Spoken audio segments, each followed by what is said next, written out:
여러분, 내 집 마련이 이제 불가능해질지도 모릅니다. 정부가 지난 10월 15일 역대급 부동산 규제 대책을 발표했기 때문인데요. 이 대책으로 서울 전역이 규제 지역으로 묶였고 주택담보대출 한도는 4억, 심지어 2억 원까지 줄어들었습니다. 그렇다면 앞으로 집값은 꺾일까요? 아니면 더 오를까요? 오늘은 이번 11호 대책의 핵심 내용과 앞으로 내 집 마련 전략에 어떤 변화가 필요한지를 아주 구체적으로 알려드리겠습니다. 본격적인 내용에 들어가기 전에 이 채널의 구독과 좋아요는 여러분의 미래를 지키는 작은 보험이 됩니다. 매번 쏟아지는 부동산 대책, 세제 개편, 복지제도 소식까지 놓치면 수천만 원의 손해로 이어질 수 있습니다. 구독 버튼 한번 눌러주시면 앞으로도 가장 빠르고 정확한 정보 제가 직접 분석해서 정리해드리겠습니다. 그럼 지금부터 11호 부동산 대책의 모든 것을 단계별로 살펴보겠습니다. 10월 15일 정부가 내놓은 부동산 대책에서 가장 먼저 눈에 띄는 부분은 바로 규제지역 전면 확대였습니다. 서울 전역은 물론 경기도 12개 지역까지 조정 대상 지역과 투기 과열지구, 그리고 토지거래 허가구역으로 묶인 것입니다. 이 말은 곧 이제 수도권에서는 사실상 자유로운 거래가 불가능하다는 뜻입니다. 조정 대상 지역이 되면 대출 규제가 강화되고 세제 혜택이 줄어들고 청약 가점제 비율도 높아집니다. 투기 과열지구로 지정되면 분양권 전매가 제한되고 당첨자가 실거주를 해야만 집을 가질 수 있습니다. 토지거래 허가구역은 더 강력하죠. 일정 면적 이상의 토지를 사고 팔려면 관할 구청장의 허가를 받아야 합니다. 즉, 서류상으로 집을 사고 싶다고 해도 실제로는 투자 목적으로는 매매가 거의 불가능해지는 것입니다. 정부는 이 조치를 통해 투기 수요를 원천 차단한다는 입장입니다.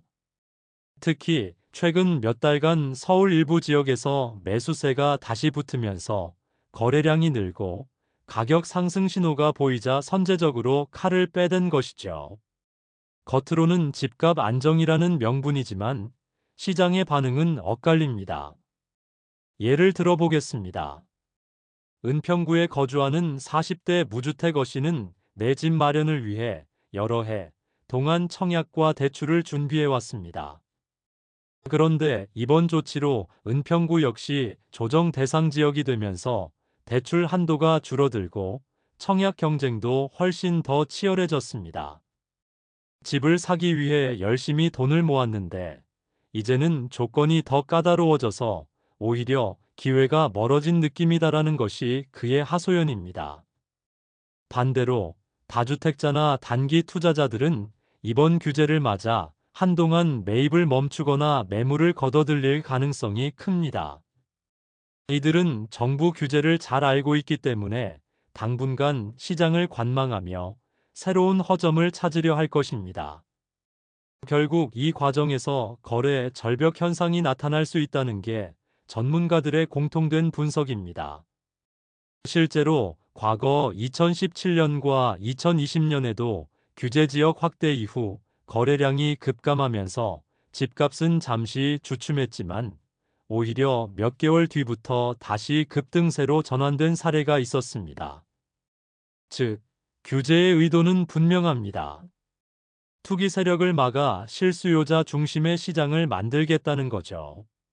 하지만 현실에서는 오히려 매물이 줄고 희소성이 커지면서 가격이 더 오르는 역효과가 반복되어 왔습니다. 특히 서울과 수도권처럼 수요가 몰리는 곳은 규제 강화가 곧바로 공급 부족으로 이어질 수 있습니다. 여기에 또 다른 문제가 있습니다.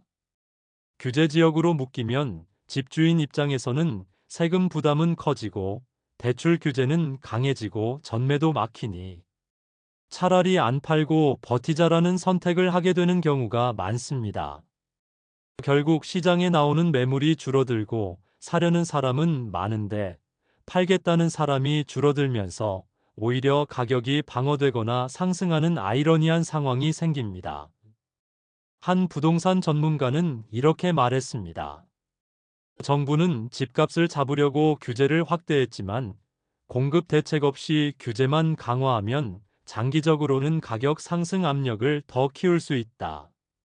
이런 지적은 11호 대책을 둘러싼 가장 큰 논란이기도 합니다. 이제 시청자 여러분은 스스로에게 질문해 보셔야 합니다. 내가 살고 있는 지역은 규제 지역에 포함되는가? 만약 포함된다면 대출 조건은 어떻게 달라지고 청약 가점은 어떻게 바뀔까? 이것을 직접 확인해 보는 것이 필요합니다. 규제 지역 확대는 단순히 언론에 나온 정책 뉴스가 아니라 실제로는 여러분의 대출 한도, 세금, 집값, 심지어는 전세 계약까지 모두 바꿔놓는 직접적인 변수이기 때문입니다. 결론적으로 이번 11호 대책의 첫 번째 축인 규제 지역 전면 확대는 투기 수요를 누르려는 칼인 동시에 실수요자에게는 더 높은 진입 장벽이 될 수도 있습니다. 따라서 무주택자라면 대출 가능 여부와 청약 기회를 다시 꼼꼼히 따져야 하고 기존 주택 보유자라면 보유세와 거래세 부담을 고려해 장기 전략을 세워야 합니다. 정부의 규제만 바라보지 말고 나의 상황과 전략을 구체적으로 점검하는 것이 지금 가장 필요한 시점입니다. 이번 11호 대책에서 서민들이 가장 피부로 느낄 부분은 바로 대출 규제 강화입니다. 과거에는 주택 가격이 아무리 높아도 일정 비율까지는 은행 대출을 받을 수 있었죠. 하지만 이제는 다릅니다. 시가 15억 원 초과 25억 원 이하의 주택을 살 경우 대출 한도가 최대 4억 원, 25억 원을 넘는 주택은 단 2억 원까지만 대출이 허용됩니다. 여기서 중요한 포인트는 비율이 아니라 절대 금액으로 규제한다는 겁니다. 예를 들어 20억 원짜리 아파트를 사고 싶어도 예전에는 40% 정도 대출이 가능해 8억 원을 빌릴 수 있었다면 이제는 최대 4억 원이 끝입니다. 나머지 16억 원은 현금으로 있어야만 거래가 가능하다는 것이죠. 정부는 이를 투기 억제 장치라고 설명합니다. 레버리지를 크게 일으켜 무리하게 집을 사는 수요를 줄이고 고가 아파트 시장의 과열을 막겠다는 취지입니다. 하지만 실제 현장에서는 현금 부자만 집을 살 수 있는 정책이라는 불만이 터져 나오고 있습니다.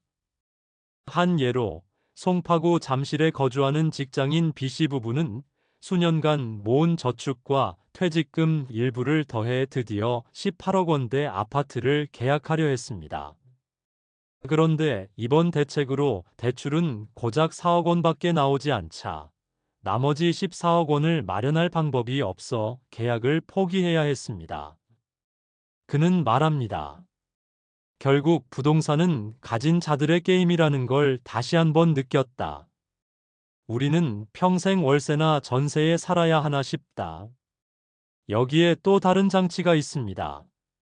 바로 스트레스 금리 적용 강화입니다. 과거에는 금리가 4%라면 여기에 1.5% 정도만 더해 상환 능력을 계산했는데 이제는 최소 3%를 더 얹습니다.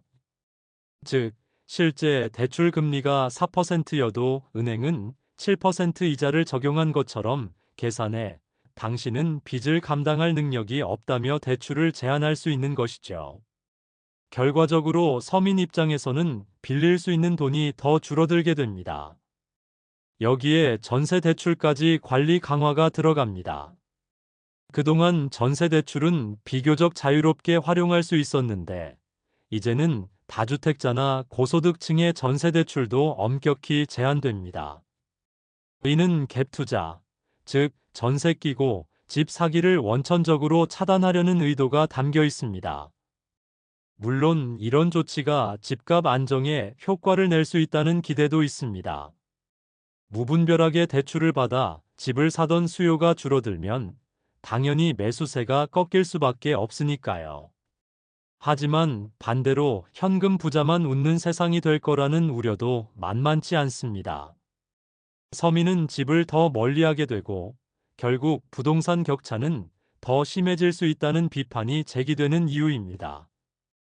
전문가들의 의견도 엇갈립니다.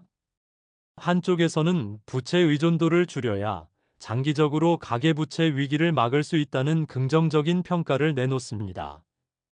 실제로 한국의 가계부채 비율은 국내 총생산 GDP 대비 105%를 넘어 세계에서도 가장 높은 수준입니다. 하지만 다른 쪽에서는 실수요자에게까지 족쇄를 채우는 정책은 근본적인 해결책이 될 수 없다며 비판합니다.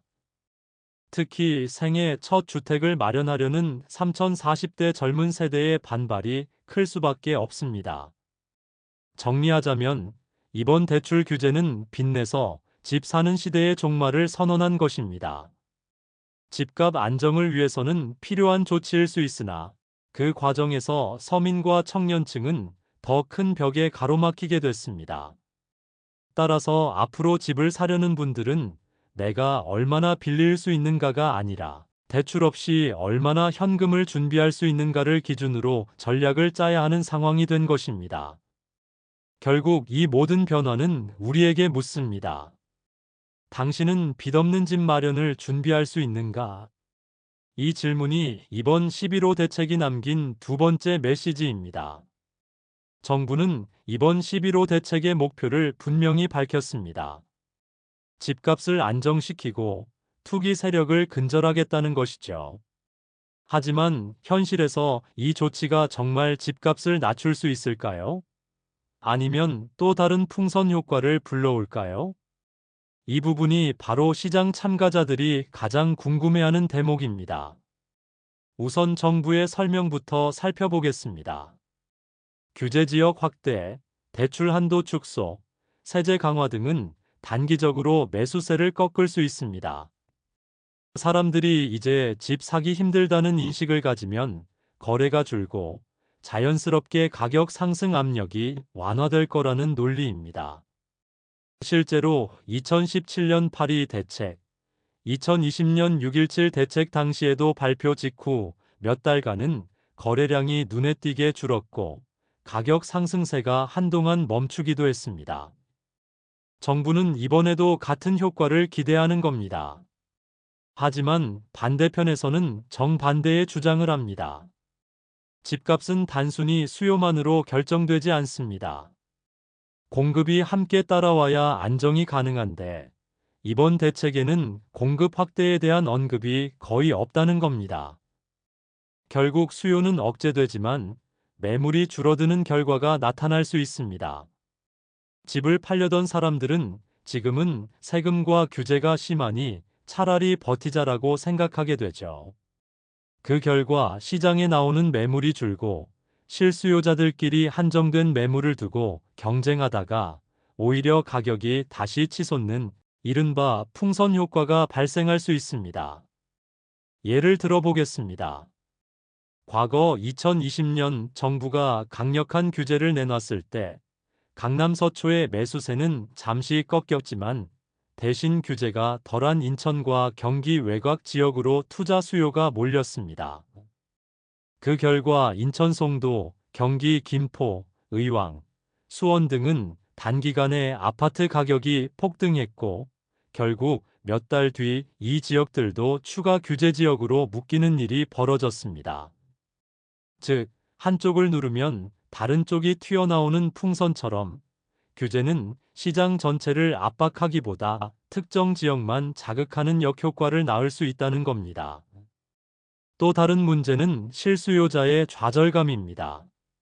서울에서 내 집을 마련하려던 젊은 세대가 대출도 막혔고 규제도 심하다며 포기하게 되면 어디로 향할까요? 대부분 교통이 불편한 외곽 지역이나 상대적으로 가격이 저렴한 중소도시로 눈을 돌리게 됩니다. 그러면 도심과 지방 간의 격차는 더 커지고 교통 교육 일자리 문제까지 맞물려 삶의 질 격차로 이어질 수 있습니다. 전문가들 사이에서도 의견은 갈립니다.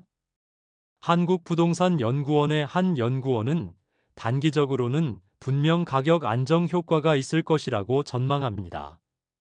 하지만 민간경제연구소에서는 이번 대책은 공급 없는 규제라서 장기적으로는 가격이 다시 뛸 수밖에 없다고 지적합니다.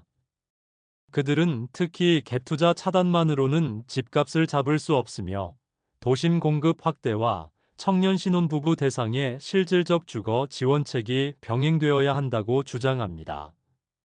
시청자 여러분도 기억하실 겁니다.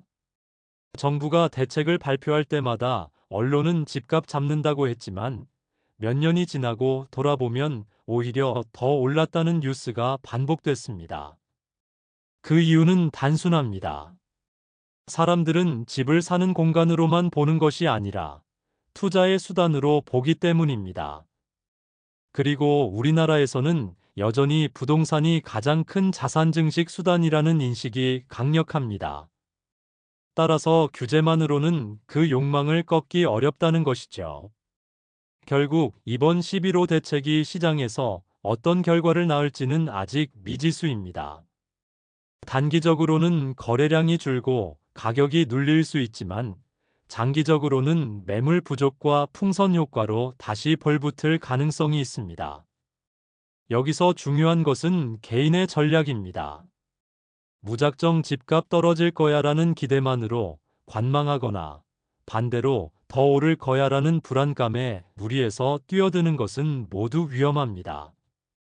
정책이 실제로 시장에 어떤 영향을 미치는지 차분히 지켜보고 내 상황에 맞는 대응 전략을 세우는 것이 필요합니다. 요약하자면 이번 대책은 집값 안정이라는 이름의 칼이 될 수도 있고 동시에 풍선 효과를 키우는 도화선이 될 수도 있습니다. 정부가 공급과 수요를 함께 다루지 않는 한 이 딜레마는 앞으로도 반복될 가능성이 큽니다. 따라서 시청자 여러분은 이번 대책을 단순히 집값이 오르느냐, 내리느냐로만 볼 게 아니라 내가 지금 어디에 살고 있고 어디에서 어떤 기회를 잡을 수 있을까라는 관점으로 바라보셔야 합니다. 이번 11호 대책에서 직접 발표된 것은 규제 지역 확대와 대출 규제 강화지만 시장에서는 또 하나의 그림자를 주목하고 있습니다. 바로 세금입니다.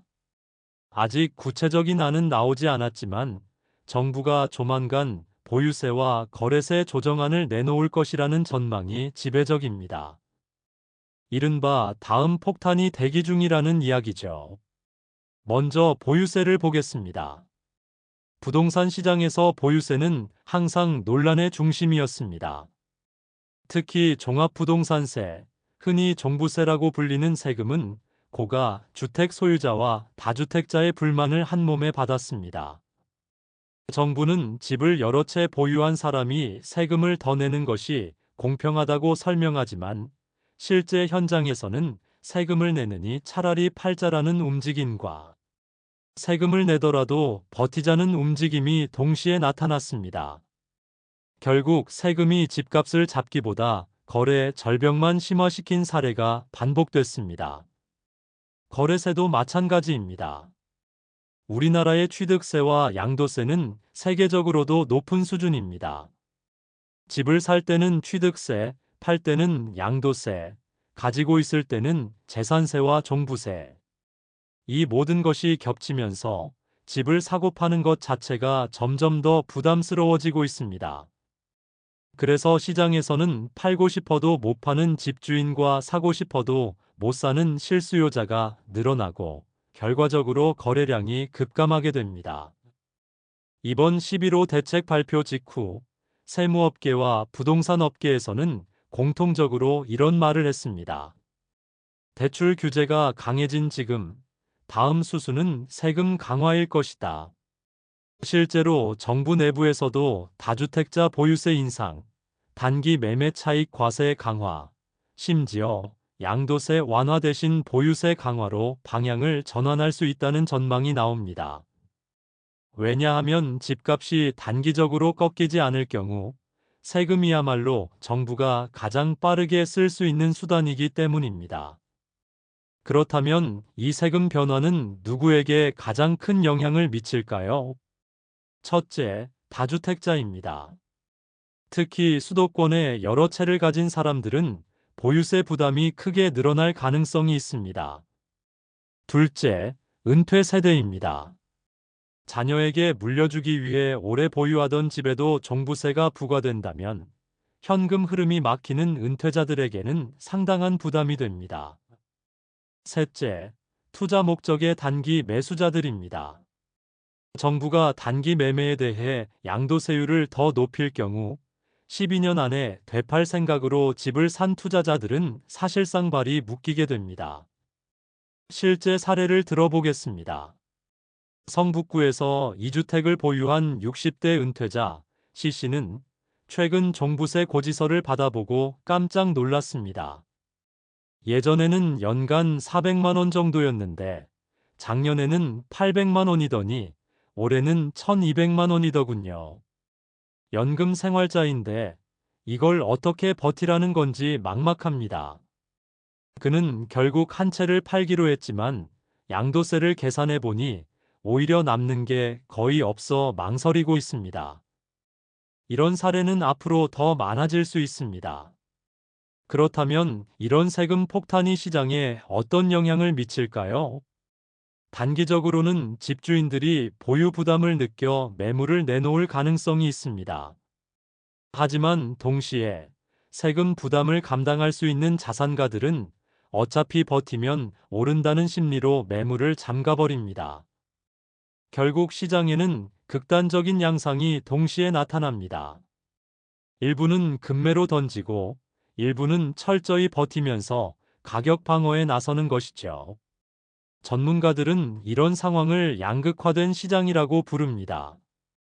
세금 부담을 견딜 수 없는 중산층과 은퇴자들은 어쩔 수 없이 시장에서 밀려나고 현금 자산이 풍부한 상위 계층만이 버티는 구조.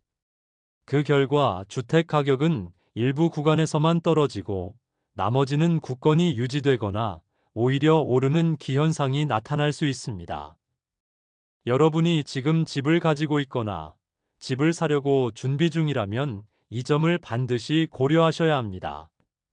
단순히 세금이 오른다, 내린다로 접근할 게 아니라 내 현금 흐름과 보유 기간을 따져야 한다는 겁니다.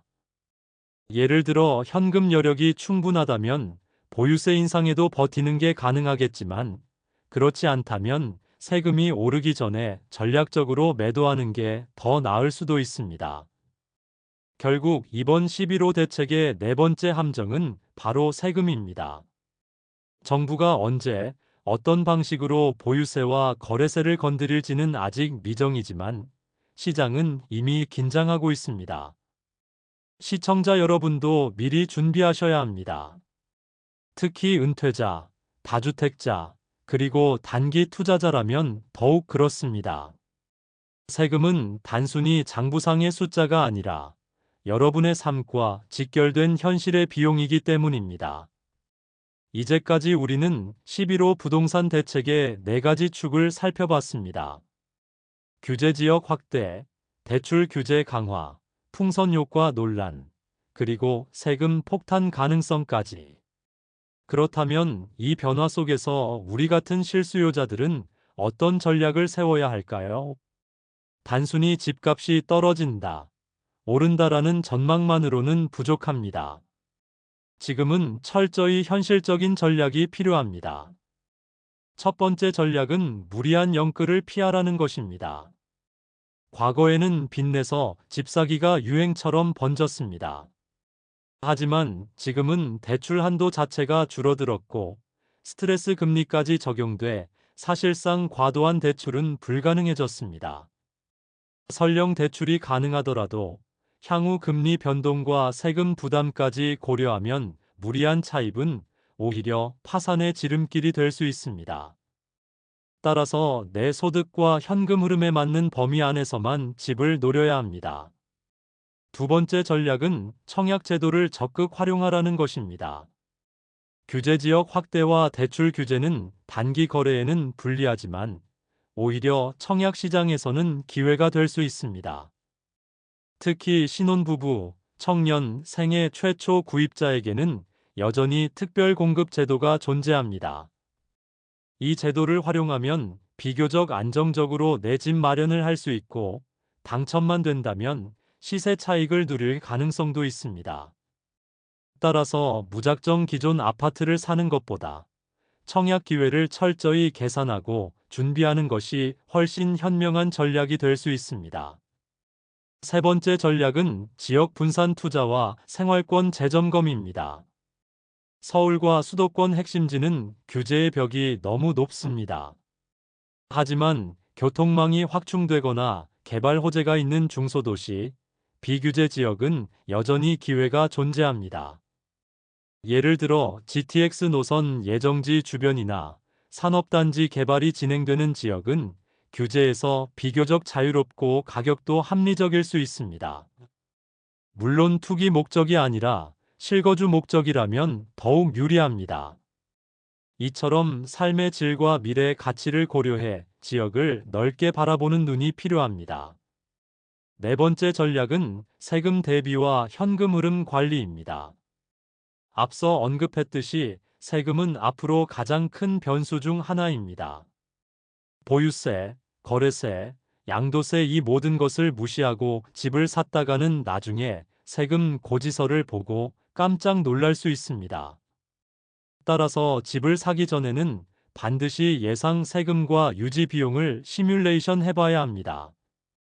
특히 은퇴자나 자영업자처럼 소득이 불안정한 사람은 더더욱 그렇습니다.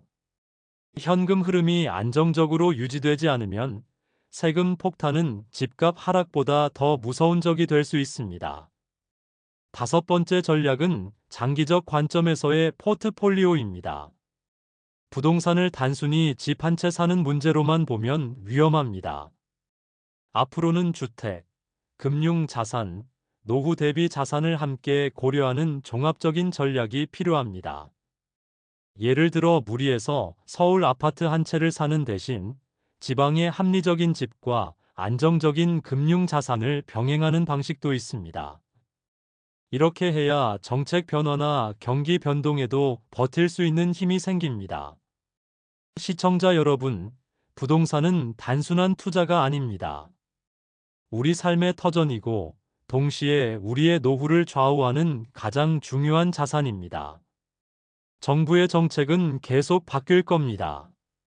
오늘은 11호 대책이지만 내일은 또 다른 이름의 규제가 등장할 수 있습니다. 중요한 것은 정책이 아니라 그 안에서 나의 전략을 지키는 것입니다. 결론적으로 이번 대책은 분명히 기회와 위기를 동시에 담고 있습니다. 위기는 무리하게 접근하는 순간 찾아오고 기회는 냉정하게 전략을 세우는 사람에게만 주어집니다.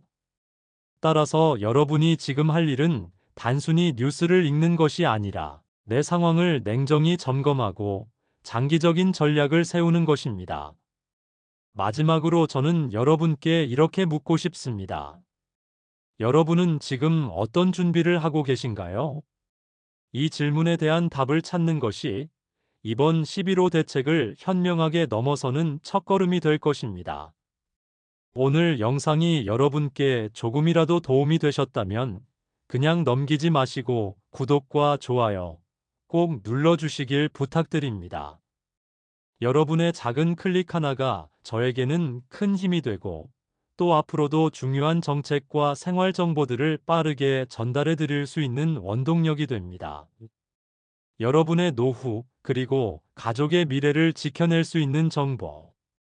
저는 계속해서 발 빠르게 전해드리겠습니다. 구독과 좋아요 잊지 마시고 함께 해주세요. 감사합니다.